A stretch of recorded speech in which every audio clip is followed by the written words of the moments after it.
What'd you think about Alviso? Dude, it's so sick. I'm so gassed though.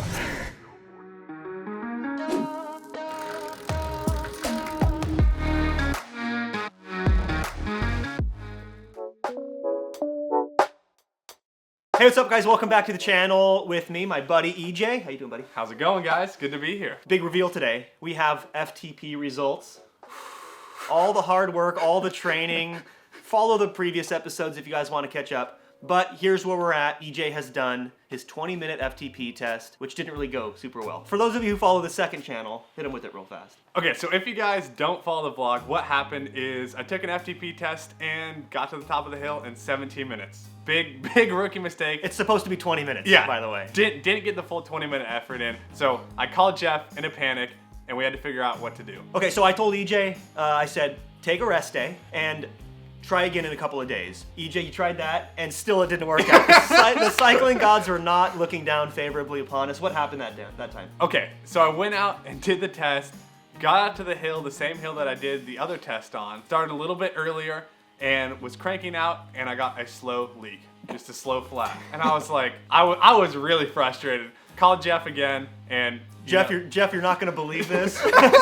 Second try did not work either. What do I do? I said, look, let's salvage the day. Okay, so I told EJ, just come home, fix. Okay, so I told EJ, just limp home and let's like make a day out of it, because you can't waste another training day. So I said, just try again on the indoor trainer. Yeah. So yeah, there was some fatigue still in your legs from the earlier effort. Just try again, and drum roll, what did you get? 20 minutes FTP test on the trainer. So I did 352 watts for 20 minutes indoor on the trainer. Kind of grinded out a little bit. Amazing, by the way. Why do you look so depressed? Guys, you were like 192 FTP 8 months ago. Something. 7 months ago. 7 months ago. Insane how much EJ has adapted to training. This is like a rare case, I should probably say, because I'm not going to make this claim that, hey, if you follow the masterclass, you will also double your FTP, but you might. Everybody's different. EJ is one of these rare cases where he responds really well to training. I hit the jackpot in this guy right here. But can he actually put that to use? Because having a lot of power is part of the story in bike racing. So here's what we did. We said, okay, let's go out to Alviso, right? Because we want to actually see where the rubber meets the road, so to speak. How's that selfie stick, baby? EJ's a ball of nerves. I literally am, dude. I didn't sleep great last night. To be honest, like, I'm pretty nervous. I'm excited, but nervous. All right, so we're warming up. Before we get there, just some ground rules. No crashing allowed, EJ. We're not taking any risks. And we're also, let's talk about like the plan. It's just to like get the feel for what a actual like practice race is like. We got nothing to prove. The season is long. We're not teammates today either, just for clarity. Yeah. I might give you some pointers mid-race. Keep all tires on the ground today. I'm excited. Let's get into it. Back at Alviso. EJ, how you feeling, buddy? Dude, I was so nervous, to be honest. I was freaking out. I was just, like first race jitters. I don't know, man. I was just like, I think my heart rate started at like 120. Even though we don't have it on the screen, I looked in my Whoop app after. It was just, I was freaking out. Yeah. No, that's normal. That's fine. That's another good reason to do practice races, is you get those jitters out of the way, so you're not just completely a ball of nerves before your first actual race. We're on lap 1 at Alviso. Fun fact, winning breakaways have gotten away on the first lap at Alviso. So when I saw that group right there go up the road with some fast dudes, I'm like, oh God, here we go already. I have to do this thing. And the race was on. How did this feel? Because I put in a pretty hard effort here. Like I said, end of lap 1. Really early on in this race, we have 25 kilometers to go. Did it feel like it was on right away for you? No, honestly, it felt kind of neutral. And I was back in the pack when Jeff kind of stitched us back together. And I kind of got a little bit of that slinky effect that Jeff has talked about before. And then by the end of the straightaway going into this turn, I was like, okay, this is full gas. This is on. It takes a second though, right? When somebody does an effort and you're mid-pack, like the peloton like stretches out, and like you can see right here, like you're not holding a great wheel. One good thing you can do is look up the road, and you can anticipate that something's happening on the front, and you don't have to peg 1,000 watts. Like you should have been up there. That's James up there, James Grady. Shout out James. You should have been up in his draft. Definitely. Just like he's in the draft of the rider in front of him. James has been racing forever, and he anticipated that. You look up the road, you see things are stretching out, and then you like preempt it with a little bit, so you don't have to like sit out in the wind at 1,000 watts. Surge, like yeah. And right now, like I remember this, I was like, oh wow, we're hurting, because I'm going like 800 to 100, 800 to 100, maybe touching at that, like just surging like crazy. It was consistency is efficiency. We've talked about this so much on the channel. You're 1,000 watts again. It's a lot, but look, I mean, it's for good reason. Here comes Dante.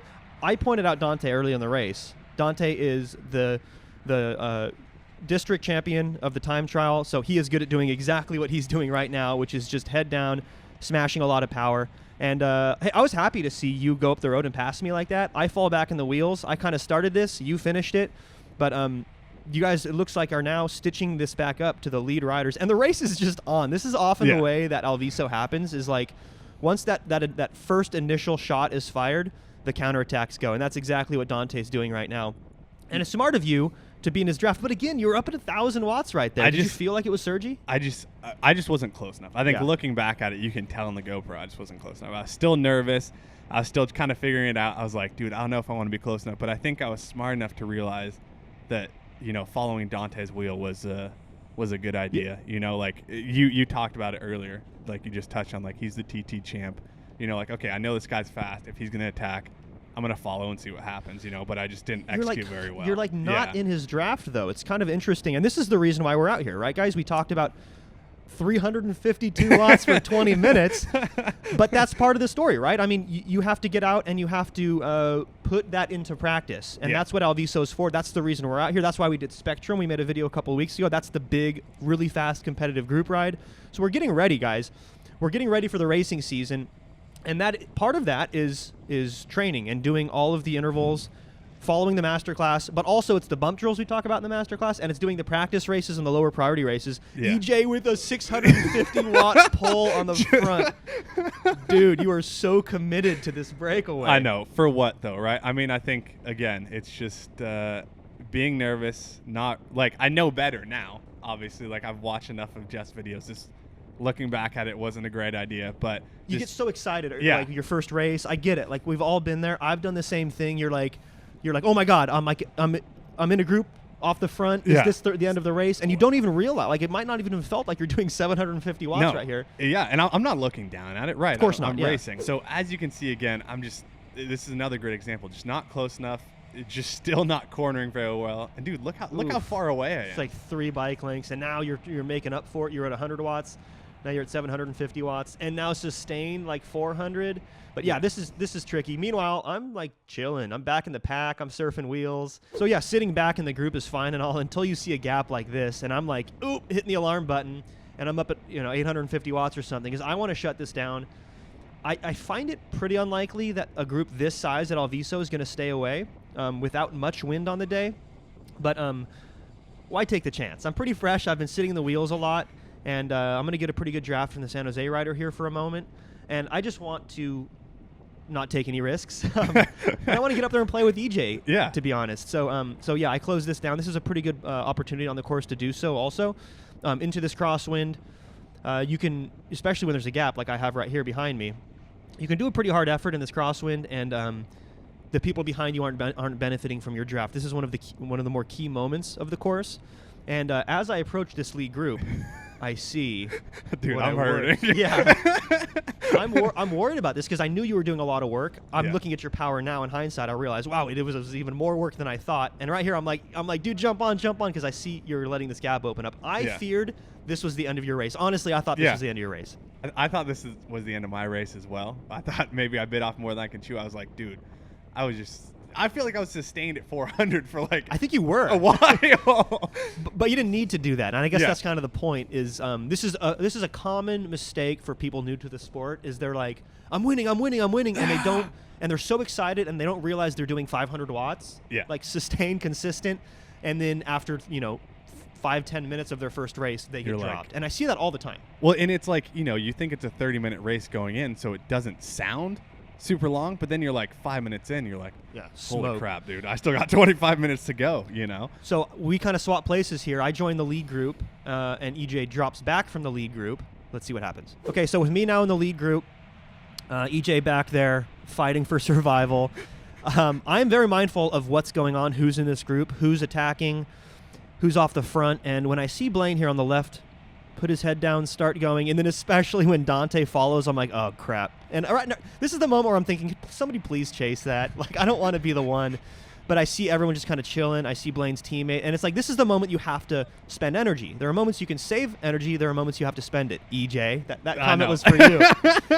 I'm learning. So this is a moment when you have to spend energy because, Blaine's fast, Dante's fast, but they also have teammates. Or at least Blaine has teammates. And this could be the breakaway from the breakaway. I talk a lot about the size of breakaway groups being really indicative of whether or not they're going to be successful. And this is one, 2 riders, strong, talented breakaway riders at this point in the race, could be race over. So I spend some energy here to join them. And honestly, I thought this looked pretty good. But I do have some people in my wheel. And also it looks like the group kind of just followed it. So we're not quite at that breaking point just yet. Meanwhile, EJ, if we jump back over to your camera, you have clawed your way back. Yeah. You were in no man's land for a long time doing all sorts of power, clawed your way back up to the lead group. I love the grit and determination, but how much energy did you use in order to make that possible? Dude, way too much. And I think I felt, again, talking about the slinky effect, you bridging up the group, like right when I latched on, seemed to all of a sudden just like feel that slinky effect and do even more power. And dude, I was like hurting. I was sitting back there just grinding out 800 watts just to latch back on. But somehow I finally made it, and we were back in the chase. So that sort of brings us into like the middle part of this race. You know, oftentimes the story of a race can be broken up into chapters.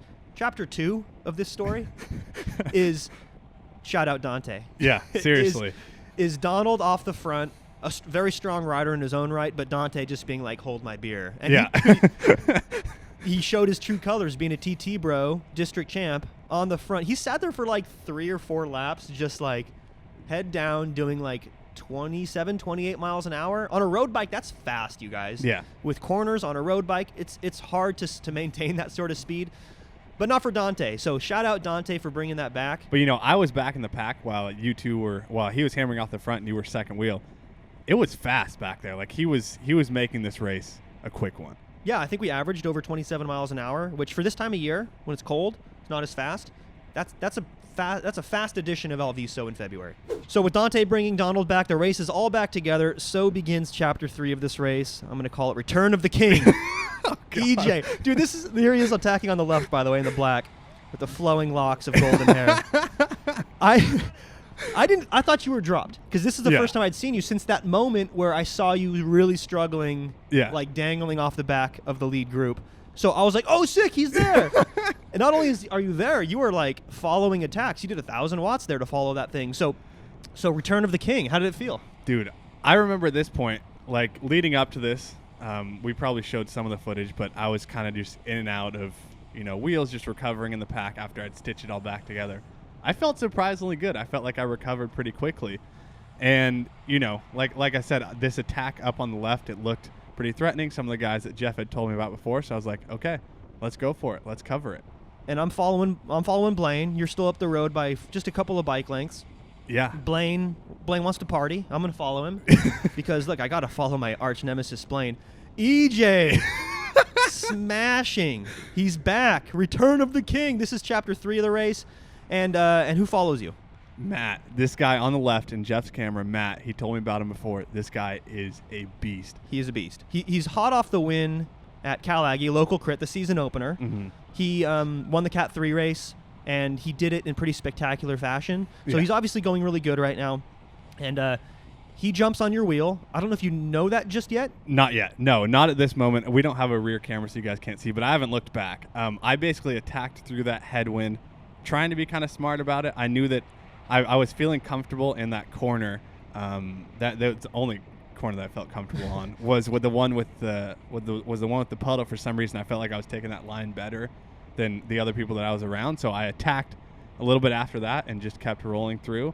And I realized that I had a gap right when Matt came up to me. He said, I think he said something just like, just you and I or something like that. Yeah, let's roll it. And you guys fell right into rotation. And look, this is the recipe for breakaway success. It's find a strong breakaway rider who knows the dynamic of breakaway riding, which is don't hesitate, take equal pulls, don't burn yourself out at 600 watts, EJ.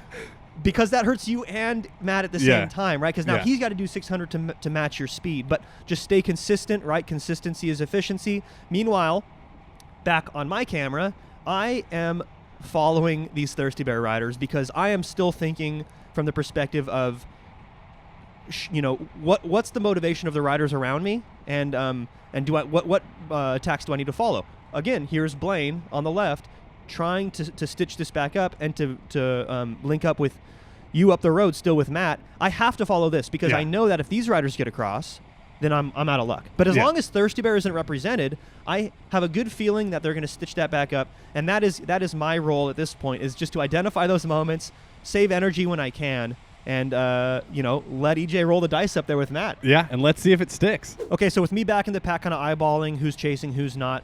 EJ still off the front, and I wanted to talk quickly about how this breakaway is going because, dude, 600 watts, like, again, consistency is efficiency. Plus, this is a left to right crosswind, so you really should be rotating the other direction. I won't fault you so much for that, but technically that's how you should be rotating. Definitely. And not taking these massive, 400, 500 watt pulls. Like, this hurts because you want to stay consistent as possible. That's the name of the game in a breakaway. Yeah. That's the same reason why you should have rotated on the other side, because the lead rider who's dropping back, you want to stay as a consistent right around threshold as possible. So if your threshold, which we now determined is around 320 or so, 330, you want to stay right around there. You don't want to have to do these big efforts. Meanwhile, back on my camera, ouch, this is exactly what I was looking out for.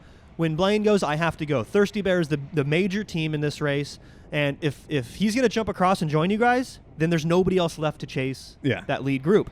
So I have to follow Blaine if I want to party up there with the leaders. And this is what I was looking out for, right? I was chilling when other people were attacking, but now, especially, again, we're seeing the same riders. Like, there's a theme here, right? Yeah. The same. This is Donald, this is Blaine, and this is the District TT champ again, Dante. And this is something I have to follow. Okay, so Blaine's attack, which drew out myself and these other riders, I'm following Dante now. This, we now enter, what are we on, Chapter 4 of this race? Chapter 4. Chapter 4. There's a really interesting dynamic on the road now because we still have EJ and Matt up the road rotating. I am in the first chase group, which is like 5 or 6 riders, and then we have everybody else's behind us. What Dante's attack did is what Blaine's attack did is it separated us as a distinct chase group. So, simply put, we have EJ and Matt up the road, chase group, and the race is going to come down to that because everyone else has pretty much dropped at this point. We're coming through 1 lap to go. I take a token pull here. I don't want to chase EJ back, but also I want to chase EJ back. We're not teammates. We made this very clear going into this. But also, I don't have really an obligation to chase because, well, actually, I sort of do because now Blaine is by himself. I was going to say Blaine has his sprinters to look out for.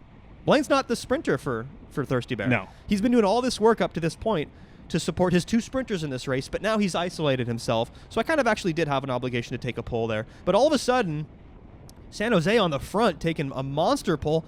I get kind of caught out. This was a funny moment. I looked back. The reason there was a gap here on my camera, I was just criticizing you for doing this. Yeah. I thought the rest of the field was there. I didn't realize that we drew out this big gap after Blaine's attack. So I looked back. I was like, oh, my God. This is the selection. This is it. Yeah. This is it. So I didn't realize. I was waiting for more people to fall into line, but I was at the end. And then at the same time, San Jose put in this big attack. But the chase is on because you guys still have, 6 seconds at this point. Yeah. We are inside of 2 kilometers to go.